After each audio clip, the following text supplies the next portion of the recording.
இன்பன் உதயநிதி அவர் எனக்கு குழந்தையிலிருந்து தெரியும். இன்னைக்கு அவருடைய பேரே வருது, இன்பன் உதயநிதி வழங்கும்னு பார்க்கும்போது ரொம்ப மனசு சந்தோஷமா இருக்கு. அவருக்கும் என்னுடைய வாழ்த்துக்களை தெரிவிச்சுக்கிறேன். மதுரை மக்களுக்கும் மதுரை ரசிகர்களுக்கும் என் ரசிகர்களுக்கும் மீண்டும் மீண்டும் கோடான கோடி நன்றிகளை சொல்லிக்கிறேன்.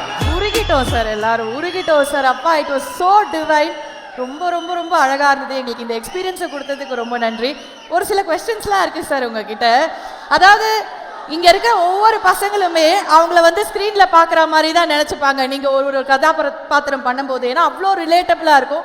அவங்களுக்குள்ள ஒரு விஷயம் வரும், நம்மளும் இந்த மாதிரி தட்டி தூக்கி பெரிய ஆளா வந்துரும் அப்படிங்கிற ஒரு இன்ஸ்பிரேஷனும் ஆன் ஸ்கிரீன்லயும் நீங்க வந்து வாழ்ந்துட்டு இருக்கீங்க.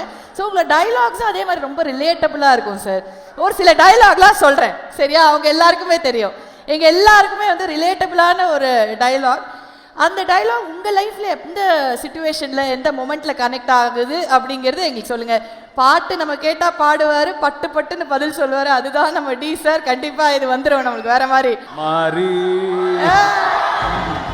ஆக்சுவலா கொஞ்சம் சேட்டை பிடிச்ச பையன் தான் நான்.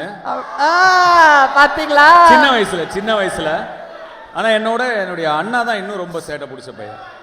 ஆமா சார், ஒரு அமைதியான ஒருத்தர். அவர் வந்து நிறைய அப்படி அவர் ஆக்சுவலா ஒரு இன்ட்ரோவர்ட். அவரு சோ போட்டோல நிக்க கூட ரொம்ப கூச்சப்படுவார். செல்வராகவன் சார் அவர். ஆனா வீட்டுக்குள்ள பயங்கர சேட்டை பிடிச்ச பையன் தான்.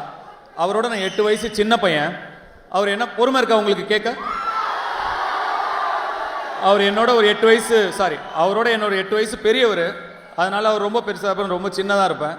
எங்களுக்குள்ள என்டர்டெயின்மெண்ட் நாங்க 2 பேர் தான். கிரிக்கெட் விளையாட கூப்பிட்டுக்கிட்டு எப்படியாவது டாஸை போங்க அடிச்சு அவர் ஃபர்ஸ்ட் பேட்டிங் போயிடுவார். பெரியவர் என்னால் அவ்வளோ ஈஸியாக அவர் அவுட் ஆக்க முடியாது. நான் ஒரு 3 மணி நேரம் 3.5 மணி நேரம் பால் போடுவேன். கஷ்டப்பட்டு அவுட் ஆனோன்னா பேட்டை போட்டு ஓடிடுவார். எனக்கு திருப்பி போட மாட்டார். நான் பாதி நேரம் நான் விளையாண்டதே கிடையாது, போலிங் தான் போடுவேன். அதே மாதிரி நாலனா அப்போல்லாம் 10 காசு 5 காசு 25 காசு 20 காசெல்லாம் இருந்தது. அதெல்லாம் கொஞ்சம் கொஞ்சமாக சேர்த்து ஏதாவது வாங்கி சாப்பிட்றதுக்கு தான். திருப்பி அதே தான் நமக்கு. அது ஒன்று தான் ட்ரீம். சின்ன வயசில் அப்படியே வாங்கி சேர்த்து வைப்பேன். மொத்தம் நான் மதுரையில் கிட்டத்தட்ட ஒரு 200-300 நாள் இருந்தேன் நான் ஆடுகளம் படத்தில் நடிக்கிறதுக்காக. இந்த மதுரையில் நான் ஓடாத தெரு கிடையாது, ஆடாத தெரு கிடையாது.